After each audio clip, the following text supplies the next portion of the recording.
Iya, selamat siang Pak. Selamat siang, Mbak. Assalamualaikum, sebelumnya perkenalkan saya Dr. Adinda. Saya akan menemani Bapak di pemeriksaan hari ini.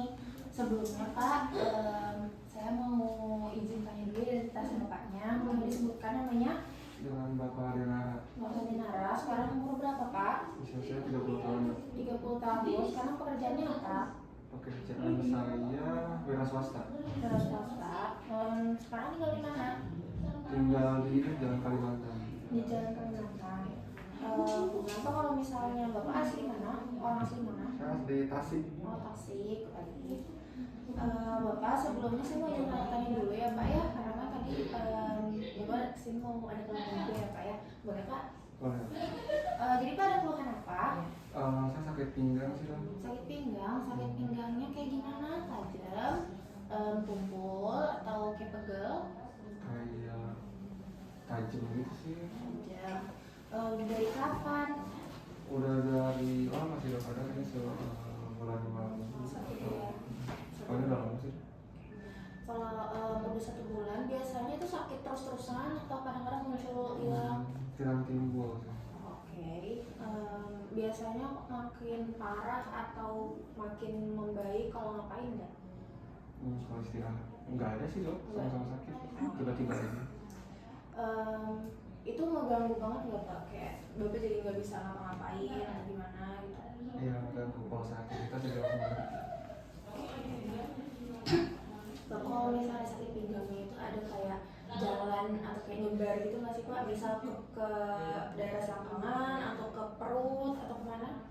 Ke perut aja sih. Ke perut sebelah kanan. Ke kanan. Oh ya, sakit pinggangnya di kanan apa di kiri ya Maaf? Di sebenarnya nggak nentu, cuman lebih dominan di kanan gitu. Nyebarnya. Berarti kayak nembus ke depan gitu ya sakitnya. Oke. Bapak kalau misalnya BAK-nya punten ya Pak ya, karena kan ini mungkin indikasinya ke gangguan saluran kencing ya Pak ya. Bapak kalau misalnya BAK-nya lancar nggak, misal frekuensinya sehari tetap normal atau berkurang atau bertambah? Jadi lebih jarang sih. Jadi lebih jarang. Kalau misalnya jumlahnya apa terus tetap sama atau enggak? Kurang tahu sih kalau itu. Kalau misalnya pas lagi kencingnya sakit? Sedikit sih dong, tapi enggak sih. Rasanya kayak panas gitu atau gimana? Gimana ya? Kayak yang sakit aja sedikit gitu, tiba-tiba sih. Bapak kalau misalnya selama keluhan itu pas mau kencing kayak ada susah, kayak misal kayak susah ditahan atau justru susah keluar nggak? Susah keluar. Kalau misalnya pas lagi kencingnya suka berhenti di tengah jalan atau enggak? Enggak sih. Enggak. Terus kalau misalnya lagi kencing juga pas udah mau habis itu masih suka netes-netes lama gitu enggak? Netes-netes ya, suka enggak jatuh deras. Oke. Tapi kalau misalnya abis BAK gitu tuh suka merasa nggak puas nggak sih, kayak pas udah beres tapi masih pengen tapi nggak bisa keluar gitu? Masih gitu.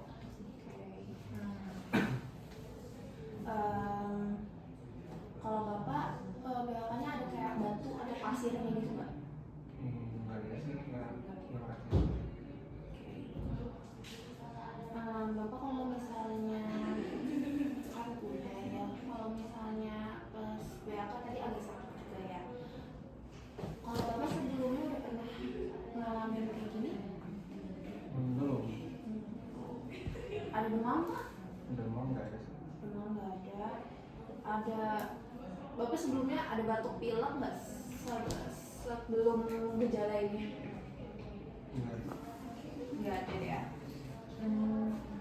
Di keluarga ada yang pernah punya riwayat kayak gini juga, masalah saluran kemih atau ginjalnya Pak? Nggak tahu sih. Oke. Bapak udah pernah berobat?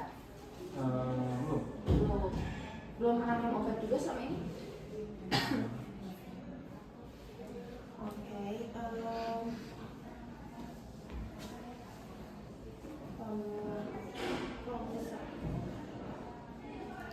Oke Pak, mungkin dari yang sudah kita tanya jawab tadi ya, ada kemungkinan Bapak ini ada batu ginjal ya Kak ya. Itu tuh ya karena ada batu di ginjalnya. Nah terus tuh mungkin udah agak turun juga ke saluran kemih yang bawahnya. Nah mungkin saya mau coba cek dulu ya Pak ya, mau pemeriksaan fisik. Mungkin boleh minta izin untuk buka bajunya, untuk dilihatin perutnya aja. Sama saya mau izin punten saya cek genitalianya juga, karena saya mau lihat apa ada gangguan juga di sana atau enggak. Bapak bersedia Pak? Sedia. Baik, boleh Pak tiduran di bednya dulu. Pertama untuk pakai handball untuk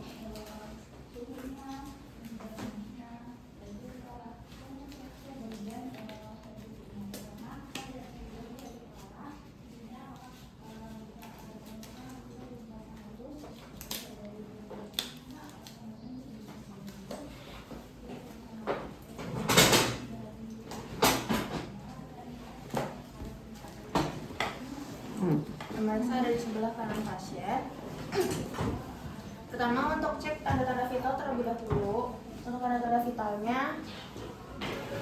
kita akan mengecek ada nadinya, mungkin ya Pak ya, nadinya normal. Lalu untuk respiratory rate-nya, kemudian untuk tekanan darahnya dengan spirometer. Lalu untuk mengukur suhu juga di sini tidak febris. Kemudian dicek juga status nutrisi, tinggi badan dan berat badannya. Untuk di sini tinggi badan berat badan pasiennya ideal. Dan Bapak punten kalau misalnya sakitnya sekarang ini dari 1 sampai 10 kira-kira berapa ya Pak? 10 yang paling sakit? 7. Baik.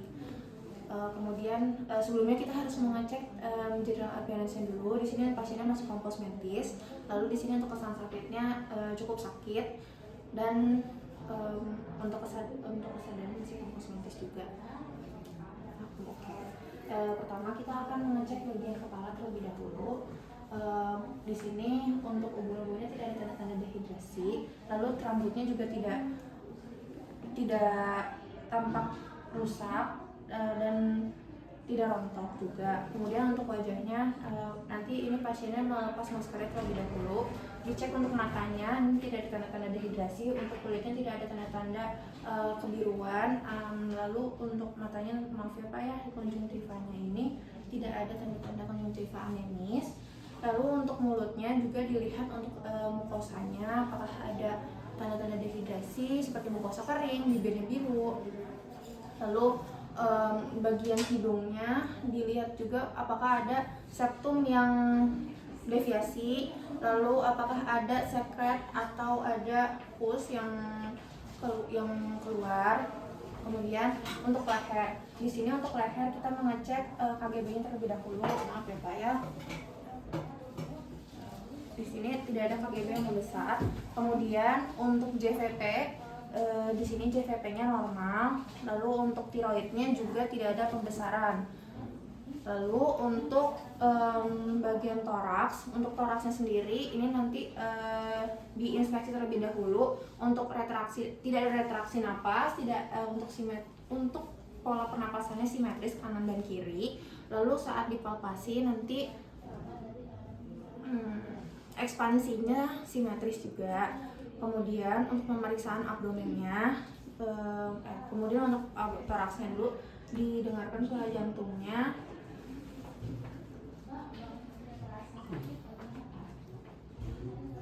Untuk suara jantungnya tidak ada kelainan. Lalu untuk pemeriksaan abdomen, di sini untuk peristaltiknya tidak ada yang terlihat, tidak ada tanda-tanda benjolan ataupun nodul ataupun kelainan abdomen yang lainnya. Kemudian apabila dipalpasi, kita akan melakukan palpasi ginjal terlebih dahulu. Maaf ya Pak ya. Maaf ya Pak, saya harus ditidurin. Boleh angkat sedikit Pak?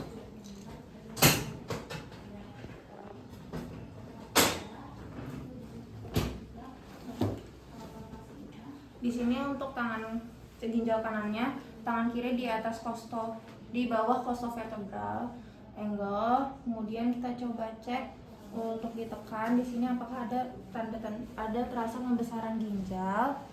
Di sini tidak ada pembesaran ginjal. Kemudian untuk ginjal kiri juga dilakukan yang sama di bawah kosta vertebra. Tidak ada pembesaran ginjal juga. Lalu tadi saat dipalpasi tidak ada teraba nodul ataupun bengkak yang lainnya. Bapak boleh duduk dulu Pak. Saya mau coba cek PCR terlebih dahulu. Pertama, di sini untuk di costa vertebral angle-nya, untuk tangan kiri. Sakit Bapak? Sakit nggak? Sakit. Sakit nggak Pak? Nggak terlalu. Nggak terlalu. Baik. Baik. Untuk kotak CVA-nya positif yang di sebelah kanan. Baik, Bapak mungkin boleh, saya mau cek genitalianya juga ya Pak ya. Boleh Pak, duduk dulu di sana ya Pak ya. Di sini kita akan melakukan inspeksi terlebih dahulu. Di sini untuk inspeksi dari penisnya terlebih dahulu. Di sini apakah masih ada prepusiumnya? Apabila masih ada prepusiumnya, harus kita buka terlebih dahulu hingga koronalan terlihat. Kemudian dilihat smegmanya dan apabila ada dahnya. Kemudian apabila pasien mengeluhkan ada dah, ada pus, namun tidak terlihat oleh pemeriksa, maka harus meminta pasien untuk meminta mengeluarkannya dengan memeras batangnya. Kemudian untuk memeriksa meatusnya juga harus menggunakan 3 jari dan ditekan hingga bisa terlihat. Baik, tidak ada pus yang terlihat. Kemudian untuk skrotumnya sendiri kita harus melihat apakah ada benjolan, apakah ada nodul, lalu apakah ada massa yang abnormal. Kemudian kita juga di sini tidak ada massa yang abnormal dan tidak ada benjolan ataupun nodul juga. Apabila ada massa yang abnormal, kita dapat melakukan auskultasi dan transiluminasi. Untuk transiluminasinya sendiri untuk membedakan apakah ada hernia, apakah ini merupakan hernia atau tidak. Dilihat apakah warnanya nanti kemerahan atau justru redup. Di sini warnanya masih kemerahan dan tidak redup. Kemudian untuk auskultasinya sendiri didengarkan apakah ada suara bising usus. Tidak ada suara bising ususnya. Tidak ada suara bising ususnya juga. Baik, kemudian akan dilakukan DRE dan pemeriksaan neuromuskular dengan mengecek neuromuskular dengan kekuatan otot dan neurologisnya dengan palu refleks.